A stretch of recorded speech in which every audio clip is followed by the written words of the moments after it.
ක්‍රිස්තියානි අය දෙවියන් වහන්සේව හොයන්නේ නැත්තේ ඇයි? ටිකක් අමුතු කතාවක් වගේ තේරෙන්න පුළුවන්. හැබැයි ටිකක් අහගෙන ඉන්න. මේ වීඩියෝ එක විශේෂයෙන්ම තියෙන්නේ ඔයා කිතුණු කෙනෙක් නම්. ඔයා ක්‍රිස්තියානි වෙන්න පුළුවන්, ප්‍රොටෙස්ටන්ට් වෙන්න පුළුවන්, කැතලික් වෙන්න පුළුවන්. ඔයා කවුරුණත් මේ වීඩියෝ එක ඔයාට. ඔයා එහෙම කෙනෙක් නෙවෙයි නම් ඔයාට මේ වීඩියෝ එක බැලුවා කියලා ප්‍රශ්නයක් වෙන්නෙත් නැහැ. ඔයාට උනත් බලන්න පුළුවන්. ක්‍රිස්තියානි කෙනෙක්ට අමතක වෙන සහ මතක හිටින කාරණාවක් තමයි මේ දෙවියන් වහන්සේව හොයනවා කියන එක. මෙන්න මෙහෙම කොටස් දෙකක් ඉන්නවා. පළවෙනි කොටස තමයි ඒගොල්ලෝ දෙවියන් වහන්සේව හොයනවා. දෙවියන් වහන්සේව ඒගොල්ලෝ එදිනෙදා දිනපතා හොයනවා. තව කොටසක් ඉන්නවා දෙවියන් වහන්සේව හොයන්නේ නැහැ. ඉතින් හරි කිතුණෙක් කියන්නේ මොකක්ද කියන එක අපි මුලින්ම තේරුම් ගන්න ඕනේ.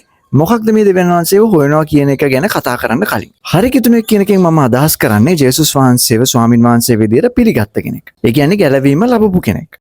එතකොට මේ කෙනාට දෙවියන් වහන්සේව හොයන්න ඕනේද? මම මේ දෙවියන් වහන්සේව හොයනවා කියන කොට්ටාශය කියන එකෙන් අදහස් කරන්නේ අපි හැමදාම අනේ දෙවියනි ඔබ කොහෙද? ඇයි ඔබ වහන්සේ මට උදව් කරන්නේ නැත්තේ?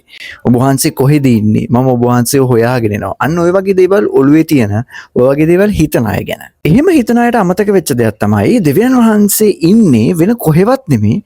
දෙවියන් වහන්සේ ඉන්නේ වාගේ තුල කියලා. දැන් ඔය අමතක වෙච්ච දේ මම මතක් කරලා දෙන්නම්. ඔය අමතක වෙච්ච දේ තමයි ජේසුස් වහන්සේ ඉපදිලා, ජේසුස් වහන්සේ මේ ලෝකෙට ඇවිල්ලා, ජේසුස් වහන්සේ කියන දෙවියන් වහන්සේ මේ ලෝකෙට ඇවිල්ලා මිනිස්සෙක් විදියට අපේ වෙනුවෙන් මැරිලා, අපේ පාප වෙනුවෙන් මැරිලා පූජාවක් බවට පත් වුණා.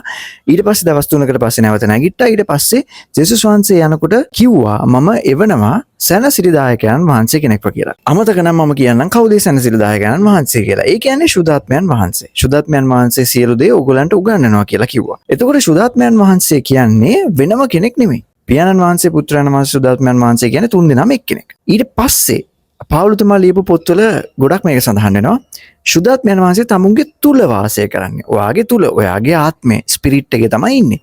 එතකොට ගැලවීම ලැබපු ක්‍රිස්තියානි කෙනෙක් නම් ඔයා ඒ දේ මතක තියාගන්න ඕනේ. දෙවියන් වහන්සේ දැන් ඉන්නේ ඔයාගෙන් එළිය නෙමෙයි. දෙවියන් වහන්සේ දැන් ඉන්නේ රූපෙක නෙමෙයි. දෙවියන් වහන්සේ දැන් ඉන්නේ වෙනම පල්ලියක් ඇතුළේ විතරක් නෙමෙයි. දෙවියන් වහන්සේ ඉන්නේ ඔයාගේ තුල.